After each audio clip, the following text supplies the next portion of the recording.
Le service protestant.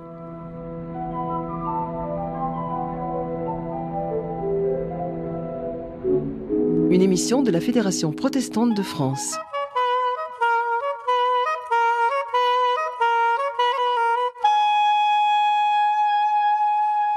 Très bon début de journée à vous tous qui nous rejoignez pour le service protestant en ce dimanche matin sur France Culture. Aujourd'hui, nous allons entendre parler de sagesse. Les chrétiens n'ont pas le monopole de la sagesse. De nombreux philosophes, des penseurs ou des poètes à travers les siècles et les continents ont écrit à ce propos. Mais l'enseignement biblique peut-il être considéré comme l'enseignement d'une sagesse particulière ?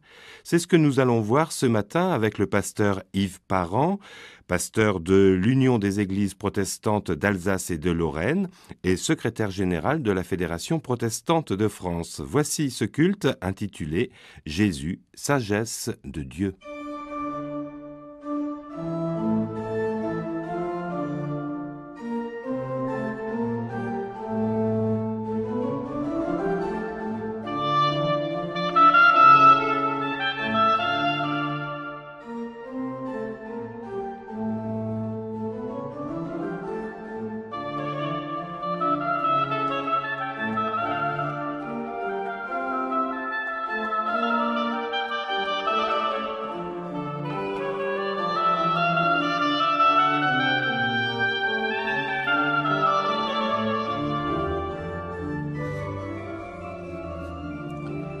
Que le Seigneur notre Dieu, Père, Fils et Saint-Esprit, soit présent ce matin à nos côtés, qu'il nous guide dans le culte du service protestant de ce dimanche sur le chemin de la sagesse. Louange et méditation paisible aujourd'hui. C'est en effet à la rencontre de Jésus, maître de sagesse, que je vous invite à cheminer. Pourquoi laisser à d'autres un tel domaine, une telle richesse ? Pourquoi laisser supposer que la sagesse n'a rien à voir avec la culture chrétienne et singulièrement protestante ? Partout, nos contemporains cherchent la sagesse, à travers la méditation, la philosophie, la quête du sens de leur existence, les exercices spirituels. La sagesse, c'est l'art de vivre bien, et nous n'y aurions pas accès. Il nous faudrait chercher ailleurs les chemins de la sagesse en Orient, chez les philosophes, chez les peuples anciens ou ceux, isolés ou en voie de disparition dont nous parlent les ethnologues, le christianisme dispose de ce joyau. Après une première approche de la sagesse dans l'Ancien Testament, c'est à la rencontre d'un aspect singulier de la personnalité du Christ, vrai Dieu, vrai homme, que je vous inviterai à aller ce matin pour découvrir Jésus, sagesse de Dieu. Rendons grâce au Seigneur. Loué sois-tu, Seigneur, qui nous invite à marcher à la suite du Christ, sur un chemin de sagesse. Béni sois-tu pour la paix que tu nous donnes, pour la réconciliation à laquelle tu nous invites avec lui comme avec notre prochain. Béni sois-tu pour la joie dont tu remplis nos cœurs chaque jour en regardant ta création et pour la confiance à laquelle tu nous convies lorsque nous posons notre regard sur l'avenir. Amen.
Voici ce que la Bible dit de la sagesse à travers un extrait du livre des Proverbes. « Heureux l'homme qui trouve la sagesse et découvre la raison. Les profits de l'argent, la richesse de l'or n'offrent pas autant d'avantages. La sagesse a plus de valeur que les perles précieuses. On ne peut rien désirer de meilleur. Elle aide l'homme à vivre longtemps, elle lui procure prospérité et honneur.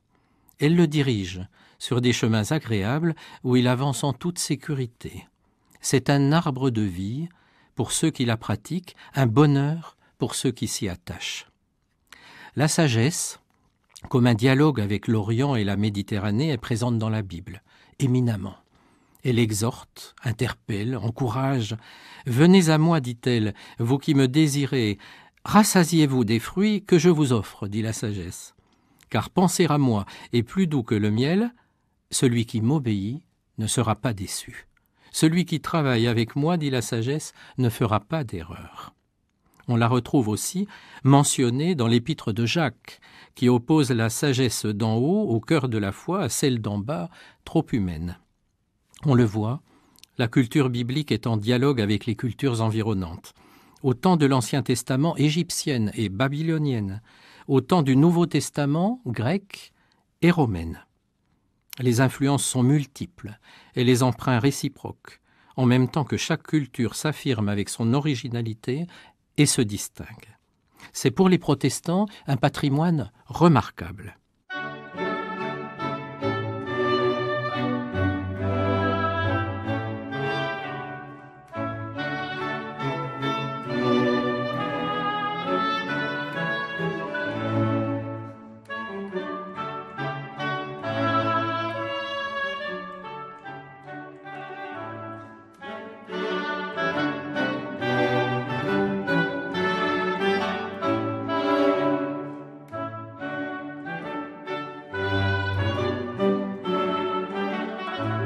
La sagesse de l'Ancien Testament est une sagesse morale. Ne dit-on pas que la crainte du Seigneur est le début de la sagesse ? Cette crainte, ce respect sont fondés sur le respect de la loi de Moïse. Mais par-delà le décalogue, par-delà la loi, 4 attitudes sont offertes à l'homme qui veut prendre la peine d'écouter la voix de la sagesse. 4 moyens que nous sommes invités à faire nôtres. En premier lieu, la prudence. En second lieu, la maîtrise de soi, la recherche de l'équilibre. En troisième lieu, le courage. En quatrième lieu, la justice. La foi chrétienne nous invite à agir. L'homme vertueux sera donc celui qui librement pratique le bien. La sagesse qui l'anime est dès lors exempte d'espoir de récompense. Sur ce point, Martin Luther, le réformateur de Wittenberg, nous rappelle que Dieu veut nous sauver non par une justice et une sagesse personnelles, mais par une justice et une sagesse qui viennent du dehors, dont la révélation nous est comme extérieure. Je pense aussi pour ma part que la sagesse ne peut pas être un outil de salut au sens où on le concevait à la fin du Moyen-Âge. Elle est conséquence et non source de la foi. La foi, pour moi, n'est pas seulement le point de départ, mais aussi le point culminant et l'aboutissement de tout l'enseignement biblique des sages. Respecter Dieu permet de s'éloigner ou de s'abstenir du mal, et cette conviction intime qui est nôtre nous invite à rechercher ce qui est bien. Je citerai ici Stéphanie Antonius, théologienne catholique, docteur en histoire et civilisation de l'Antiquité, qui explique que la sagesse biblique n'offre pas un chemin, mais des chemins, qu'elle n'offre pas une vérité, mais un questionnement, et que celui-ci est toujours renouvelé et pressé par son époque, son quotidien. Au fond, si je comprends bien, chercher la sagesse biblique, c'est faire un hymne à la diversité, et postuler que Dieu peut emprunter d'autres chemins que celui de la révélation au Sinaï, ce qui nous ouvre un formidable horizon. Dans l'esprit de la Réforme, parler de sagesse et de vertu nous rend conscients de nos limites. Ainsi, face à ces exigences qui souvent nous dépassent, nous pouvons demander maintenant à Dieu avec humilité qu'il nous pardonne notre imprudence, quand nous nous risquons à exprimer un point de vue sans en avoir vérifié toutes les conséquences, qu'il nous pardonne lorsque nous nous laissons dominer par la passion, par la hâte, lorsque nous sommes impatients, désireux du résultat et peu regardants sur la façon d'y parvenir. Qu'il nous pardonne quand nous manquons de courage et de persévérance dans les actions que nous engageons, renonçant trop aisément dès que les difficultés apparaissent. Qu'il nous pardonne, enfin, de n'être pas davantage acteurs de justice. À la condition d'une repentance sincère, nous avons l'assurance du pardon de Dieu, que ce pardon soit donné et reçu.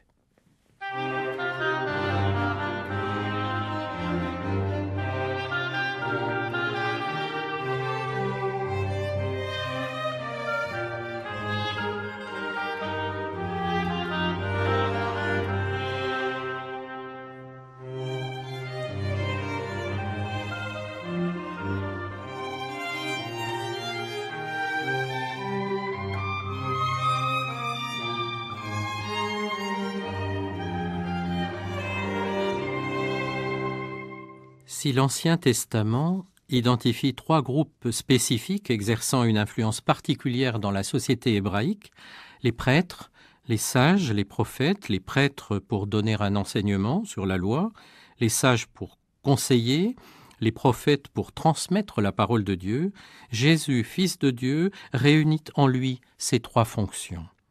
Je vous invite donc maintenant à franchir le pas du Nouveau Testament et découvrir en Jésus la figure du sage par excellence.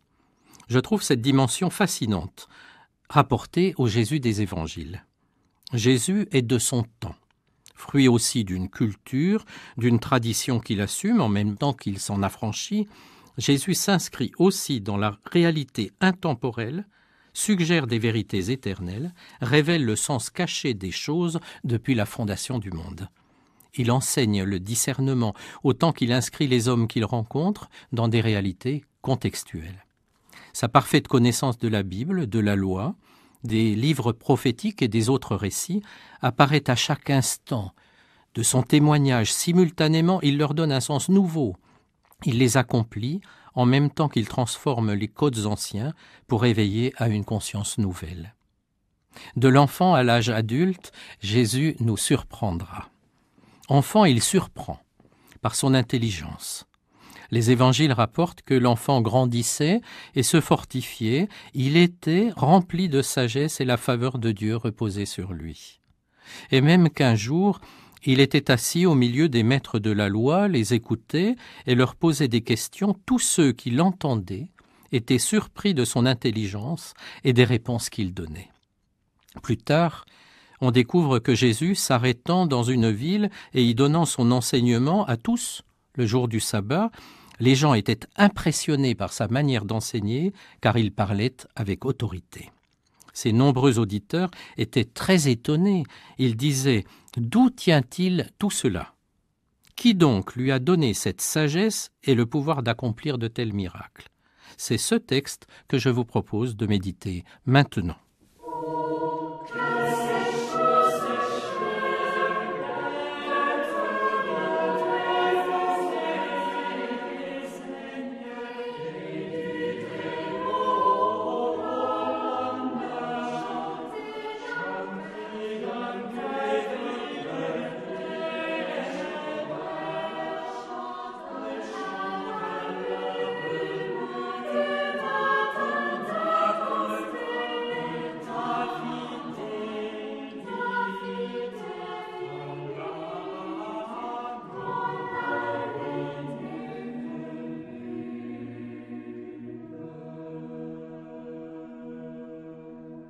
Jésus nous invite à regarder dans 3 directions.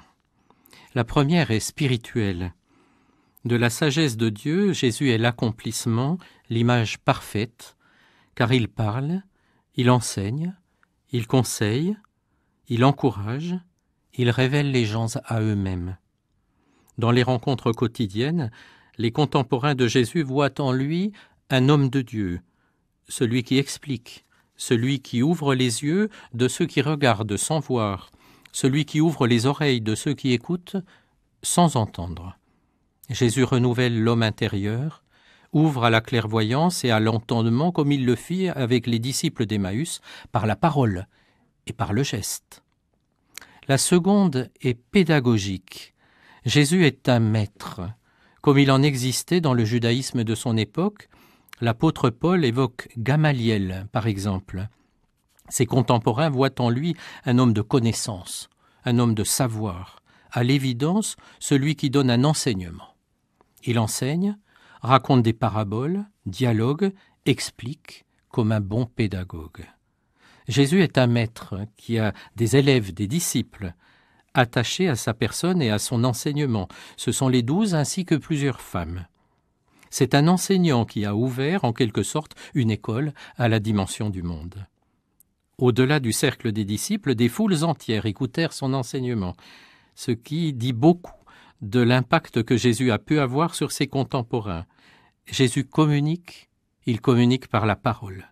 C'est celle-ci qui s'inscrit désormais dans une tradition orale, dans une transmission.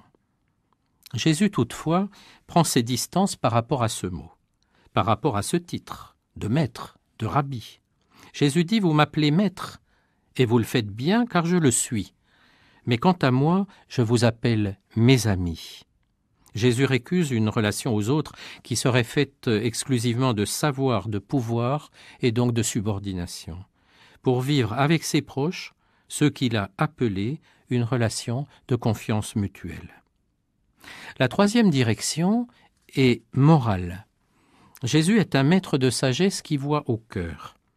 Ce qui caractérise Jésus, c'est la bienveillance dont il nous invite à faire preuve également, et dont il témoigne comme lorsqu'il voit cet homme du nom de Nathanaël s'approcher de lui et dit à son sujet « Voici un véritable Israélite, il n'y a rien de faux en lui. » Nathanaël s'en étonne et lui demande « Comment me connais-tu » Jésus lui répond « Je t'ai vu, quand tu étais sous le figuier, avant que Philippe ne t'appelle. » Jésus a vu au cœur ce Nathanaël sous son figuier.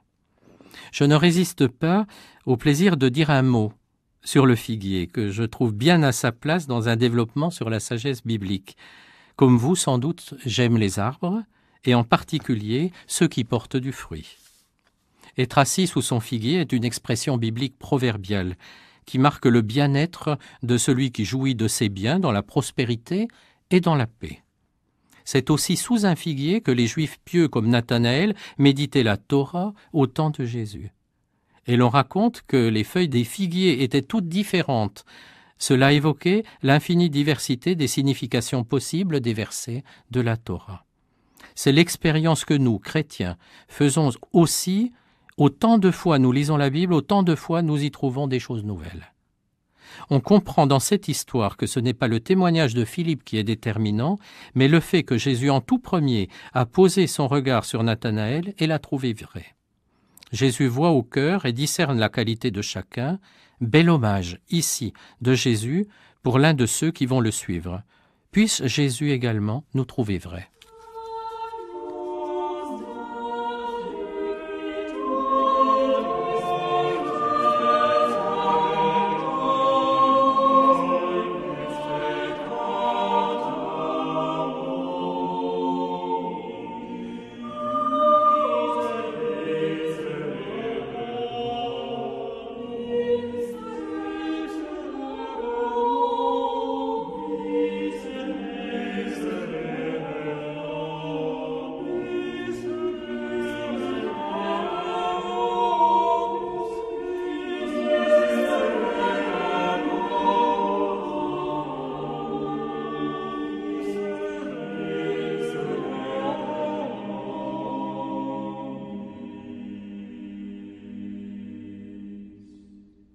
À ses disciples, Jésus dit « Ce n'est pas vous qui m'avez choisi, c'est moi qui vous ai choisi et établi afin que vous partiez, que vous portiez du fruit et que votre fruit demeure.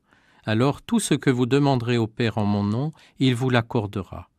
Ce que je vous commande, c'est de vous aimer les uns les autres. » J'aime bien cette parole. Je vous ai établi afin que vous partiez. Je crois en effet que quand on suit Jésus, on part, et on part à la rencontre de soi-même. Sœur Myriam de Reuilly disait un jour « Deviens toi-même une maison de paix, un point tranquille tourné vers Dieu. Mets-toi à l'école du silence profond et vrai, qui n'est pas mutisme mais passerelle vers l'écoute et la communion. N'emplis pas tes jours de mots inutiles ou d'agitation. Laisse le monde et approche-toi du Christ.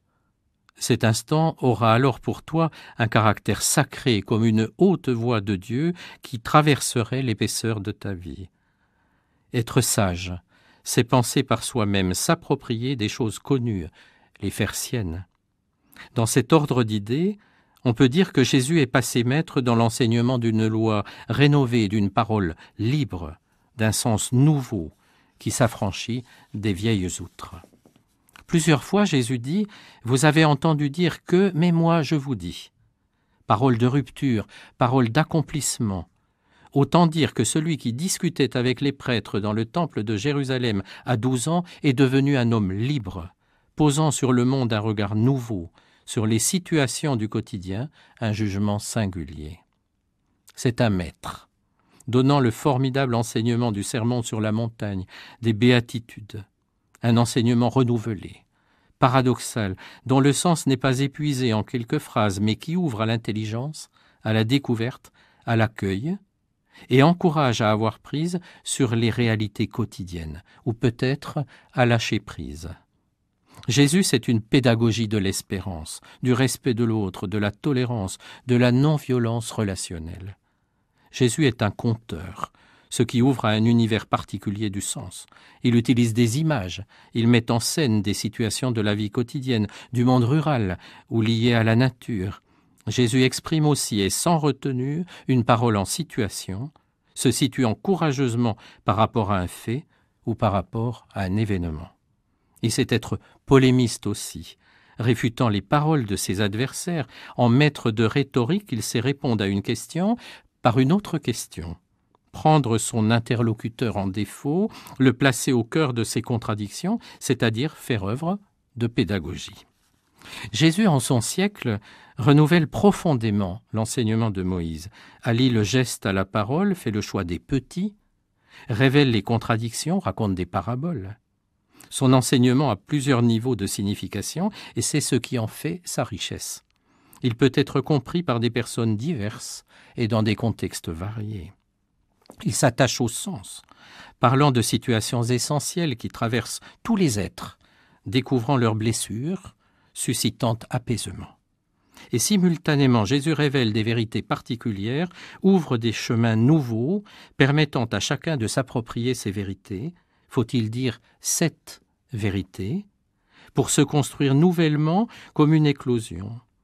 Le chemin de la sagesse se fraye finalement dans la plus grande simplicité, celle de l'humanité.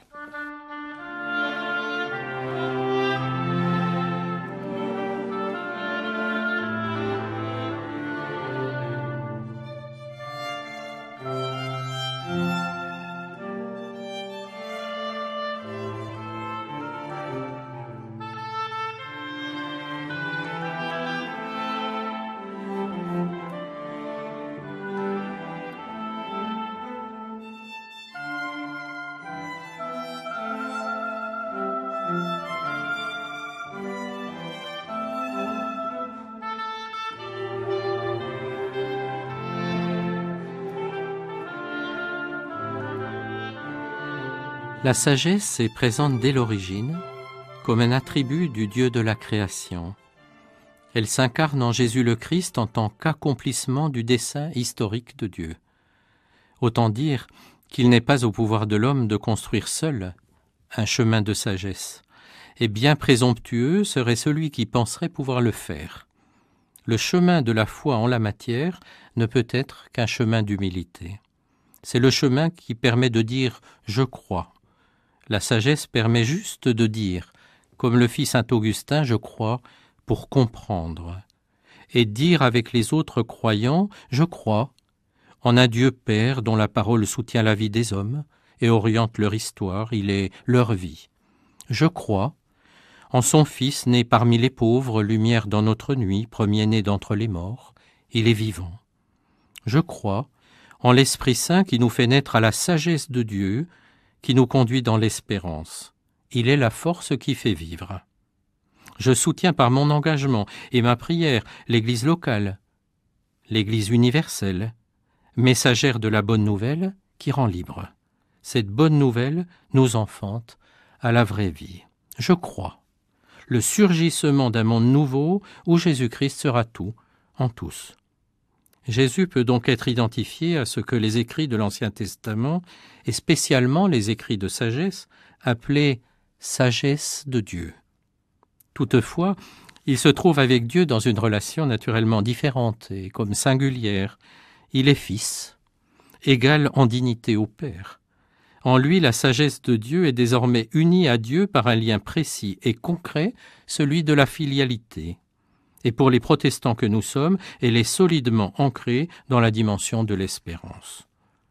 Nous invitant au discernement, Jésus nous guide sur un chemin qui trouve son sens dans les joies, mais aussi dans les peines de nos vies. Homme de sagesse, il nous apprend la profondeur de nos existences, leur fragilité, leur richesse. Fils de Dieu, il nous fait advenir à la vérité de notre être, loin des conflits, loin des amertumes, et nous fait découvrir ce que peut être la paix intérieure, celle qui dépasse toute intelligence.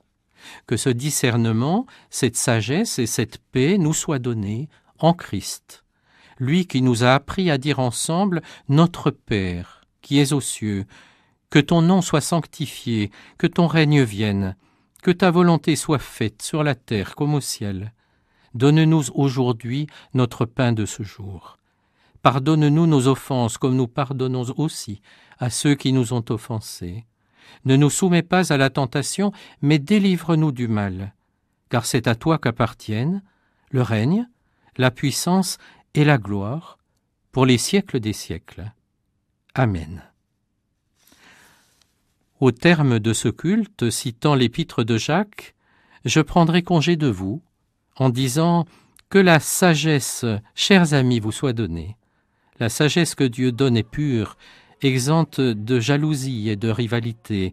Elle est pacifique, douce et raisonnable. Qu'elle vous soit riche en bonté et en actions bonnes, car elle est sans parti pris et sans hypocrisie. Semez la paix, créez la paix autour de vous, et c'est une vie juste qui en sera le fruit. Amen et bon dimanche.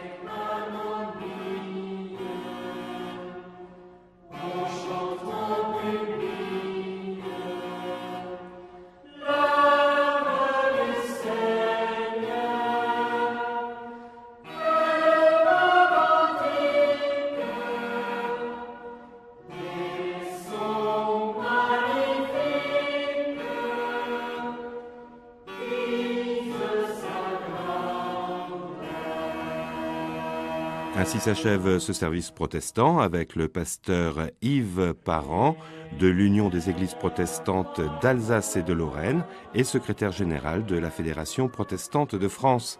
Merci à Marie Placé pour la réalisation, à Mathieu Leroux et à Claire Levasseur pour la prise de son. Le service protestant était proposé par Michel Schaeffer pour la Fédération protestante de France. Sachez que vous pouvez recevoir le texte de cette émission par courrier en écrivant au service radio de la Fédération protestante de France au 47 rue de Clichy, 75 009 Paris. Pour des informations complémentaires, le téléchargement et les podcasts, vous pouvez vous reporter au site franceculture.fr ou protestant.org. Restez à l'écoute. Dans un instant à 8h, le journal et à 8h07, très précise, Talmudique avec Marc-Alain Ouaknin. Bon dimanche à tous.